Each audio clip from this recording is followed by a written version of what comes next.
China says the situation in the Korean peninsula is now at a critical juncture after the UN Security Council on Saturday approved new USD-drafted sanctions on North Korea.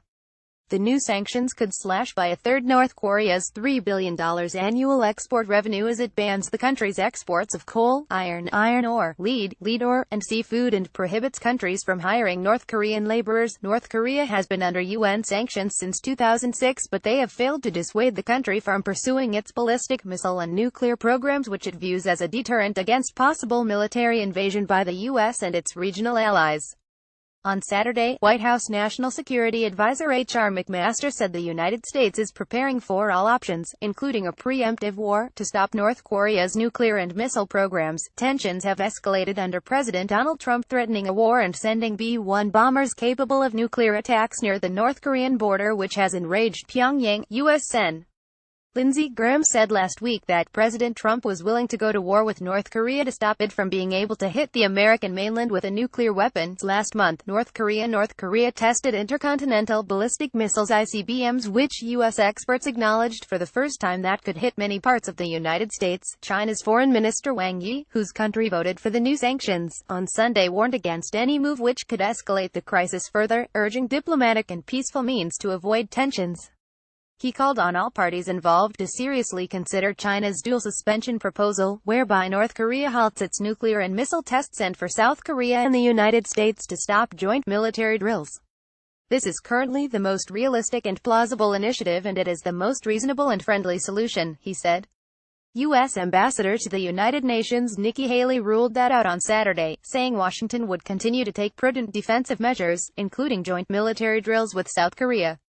Read more. U.S. presents UN draft resolution targeting N. Korea. Wang said there was now a high level of sensitivity and complexity that had hurt China's relations with North Korea.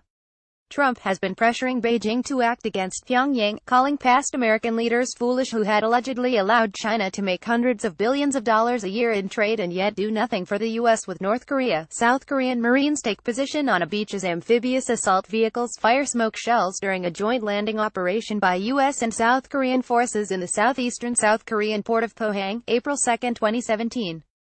Photo by AFP. On Saturday, the tough-talking Trump commended China and Russia for their support on the USD-drafted resolution ramping up sanctions on North Korea, saying he appreciates their votes. It is not clear yet how North Korea will respond to the votes. On Sunday, China's foreign minister met his North Korean counterpart Ri Hong-yo in the Philippine capital Manila and urged Pyongyang to make a smart decision. Wang called for a resumption of the stalled six-nation talks hosted by China and including the United States, Japan, Russia's as well as the two Koreas.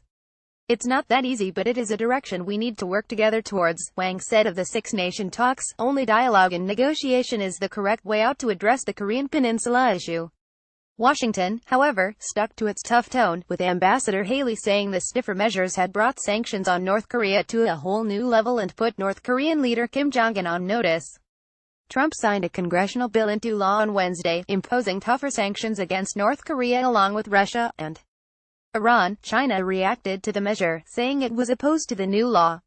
South Korea also sought to tone down the harsh rhetoric by its ally, with Foreign Minister Kang Kyung-hwa expressing hope that the two Koreas could hold negotiations.